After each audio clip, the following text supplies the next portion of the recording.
I will explain the first Kumijo.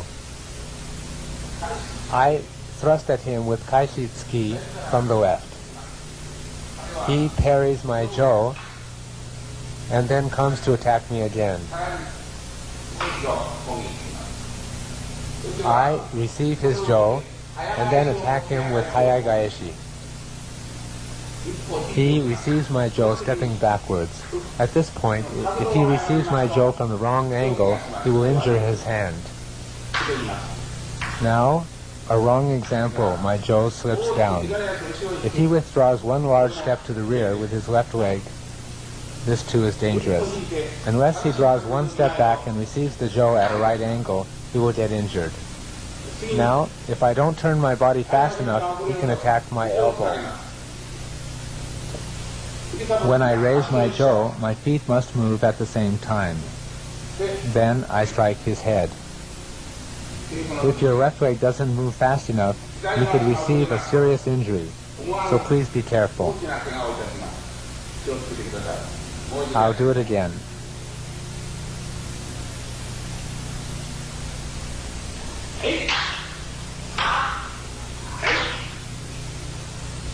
This posture.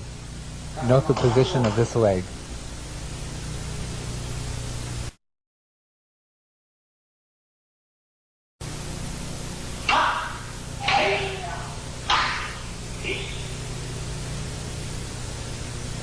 I'll explain. In this case, he should aim at the neck. However, since it is dangerous to do so, he should aim at a little below the neck. This is important in order to avoid injury.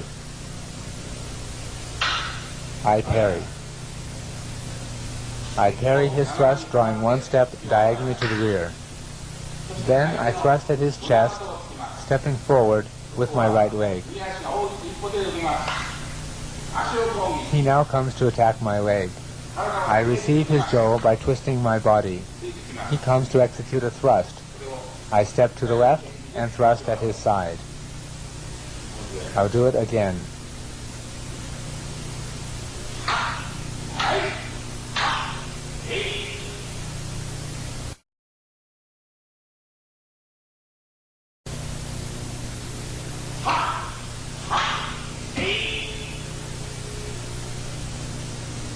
I'll explain the third Kumijo. He comes to attack with the Gedan Uchi. I hold my jo with my right hand and step off one step to receive his jo. He comes to attack my side. I twist my body and change my hand to hold the jo with the right hand and strike his jo down. I attack his side. He receives this. I do not resist his jo, but execute Nidansuki from below.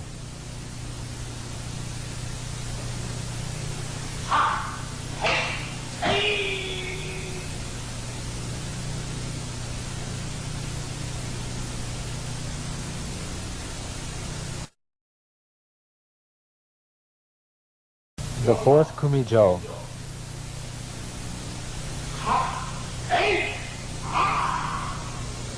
I will explain the fourth Kumijo. I dodge his chokuzuki, taking a large step to the rear.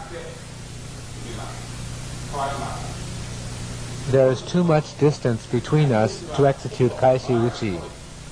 Therefore, I execute To Mauchi, passing over the shoulder.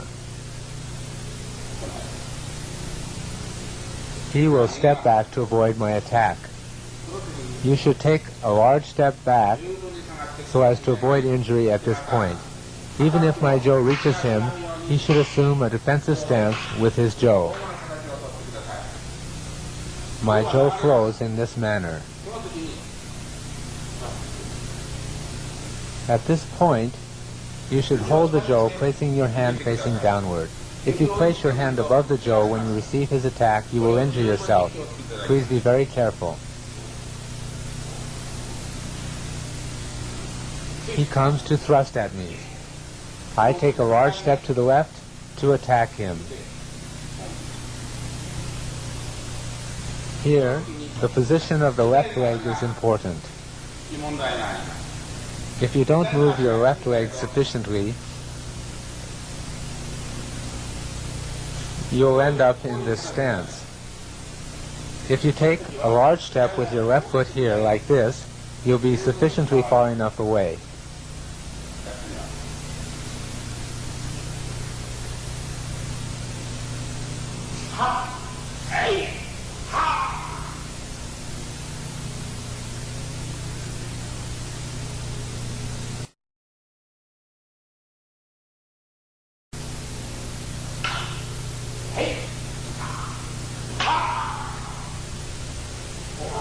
I'll explain the fifth Kumijo.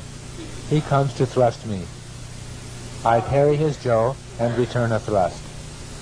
He withdraws diagonally to the right and assumes a katate gedangaeshi stance. He attacks me with a katate gedangaeshi. I take a large step backward with my left foot, assuming this stance. At this point, his way of finishing the Gedan Kaeshi Uchi with his left hand is important. His hand should face upward like this. Then he attacks my head. I change my foot position to assume a correct stance, and I parry his jo with this counter movement.